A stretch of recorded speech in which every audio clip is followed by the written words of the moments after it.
আসসালামু আলাইকুম। আমি আরজে আশরাফুল, আর আপনারা শুনছেন গল্পের জানালা টেলস ফ্রম বিডি।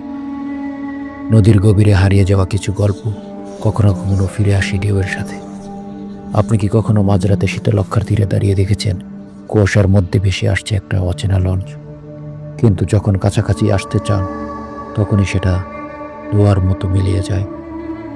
আজ আমরা বলবো নারায়ণগঞ্জের এক ভয়ঙ্কর কাহিনী, একটি লঞ্চ যে লঞ্চে উঠে কেউ আর ফিরে আসেনি। ঘটনাটি 1987 সালের এক গভীর রাতে ঘটে। নারায়ণগঞ্জের শীতলক্ষা নদীর ঘাটে দাঁড়িয়েছিল কিছু মাঝি ও কর্মচারী। হঠাৎ কুয়াশার মধ্য থেকে ভেসে এলো একটা লঞ্চের শব্দ।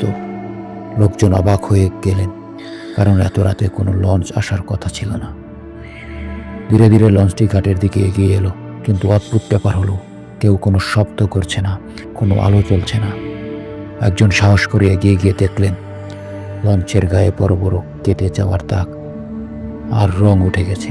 দেখে মনে হলো এটি বহু পুরনো, যেন বছরের পর বছর ধরে পানির নিচে ডুবেছিল।